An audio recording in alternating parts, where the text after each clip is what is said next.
होने से अच्छा है मैं ये फ्रॉक सूट पहन लेती हूँ, खाना बनाने में हल्का रहेगा।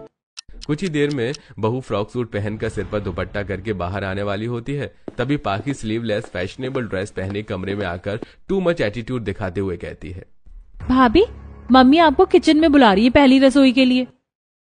पाखी तुम चलो, मैं आई। कितना प्यारा फ्रॉक सूट पहना है। मुझे तो भाभी से जलन हो रही है, पर यहाँ तो सूट पहनना अलाउड नहीं है। आज तो भाभी की अच्छी क्लास लगेगी। ऐसा सोचकर घमंडी पाखी खूब खुश होती है। थोड़ी देर में बहू रसोई में आती है, जहां बुआ सास, मौसिया सास, चचिया सास मौजूद थी। अरे वाह नई दुल्हन, तुम तो इस फ्रॉक सूट में काफी ज्यादा सुंदर लग रही हो। थैंक यू मौसी जी। अपनी नई बहू को सूट में देखकर शारदा उसे गुस्से में खरी खोटी सुनाने लगती है।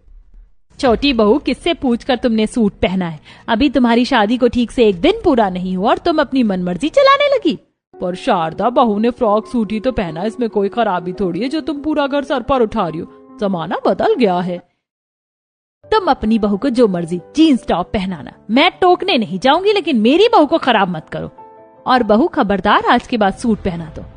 ये इस परिवार की परंपरा है। यहाँ केवल बहुएं और बेटी शादी के बाद सिर्फ और सिर्फ साड़ी पहनती हैं। अपनी सास का इतना खराब बर्ताव देखकर बेचारी स्वाति की आंखों में आंसू आ जाते हैं। योगिता अपनी भाभियों का पक्ष लेते हुए कहती है, माँ, तुम भाभियों के साथ बिल्कुल भी अच्छा बर्ताव नहीं कर रही हो। पाखी तो सब कुछ पहनती है और तुम भाभियों को सूट भी नहीं पहनने दे रही हो। योगिता दीदी, भूलो मत, मैं इस घर की बेटी हूँ और भाभी बहुएं हैं। योगिता, तू भी अपनी मौसी की तरह मेरा घर खराब मत कर। अपने ससुराल चली जा। मुझे पता है मुझे अपनी बहू को कैसे रखना है। बहू को मुट्ठी में रखना ही अच्छा रहता है। माँ, सच कहूँ तो तुमसे कहीं ज्यादा खुले विचारों के मेरे ससुराल वाले हैं। वहां मैं अपनी मर्जी से जो कुछ पहन लूं। कम से कम मेरा हाल भाभी के जैसा नहीं है, जहाँ सिर्फ और सिर्फ साड़ी पहनना पड़ेगा।